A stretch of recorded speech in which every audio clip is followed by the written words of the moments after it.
from Mark chapter 15, verses 1 through 41. And as soon as it was morning, and the chief priests with the others and scribes and the whole council held a consultation, and they bound Jesus and led him away and delivered him to Pilate. And Pilate asked him, "Are you the king of the Jews?" And he answered him, "You have said so." And the chief priests accused him of many things. And Pilate again asked him, "Have you no answer to make? See how many charges they bring against you." But Jesus made no further answer, so that Pilate wondered.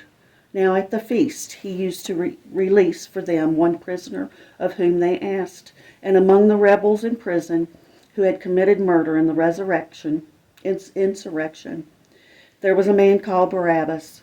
And the crowd came up and began to ask Pilate to do as he wanted to do for them. And he answered them, "Do you want me to release the king for you, the king of the Jews?" For he perceived that it was out of envy that the chief priests had delivered up to him. But the chief priests stirred up the crowd to have him release for them Barabbas instead. And Pilate again said to them, "Then what shall I do with the man whom you call the king of the Jews?" And they cried out again, "Crucify him." And Pilate said to them, "Why, what evil has he done?" But they shouted all the more, "Crucify him." So Pilate, wishing to satisfy the crowd, released them for Barabbas, and having scourged Jesus, he delivered him to be crucified.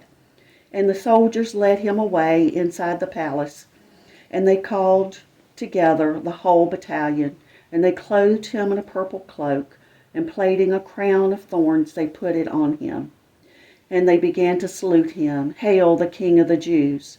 And they struck his head with a reed and spat upon him, and they knelt down in homage to him.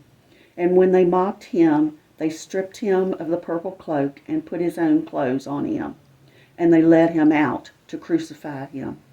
And they compelled a passerby, Simon of Cyrene, who was coming in from the country, the father of Alexander and Rufus, to carry his cross. And they brought him to the place called Golgotha, which means the place of the skull, and they offered him wine mingled with myrrh.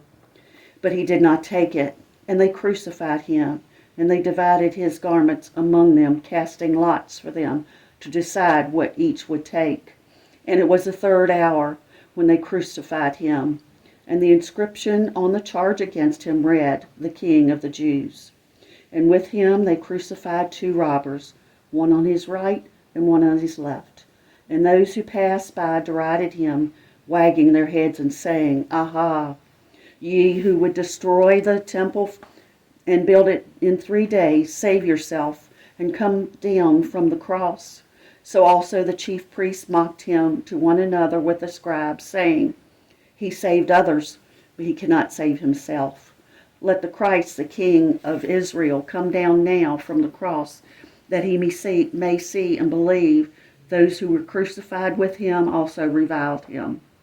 And when the 6th hour had come, and there was darkness over the whole land until the 9th hour.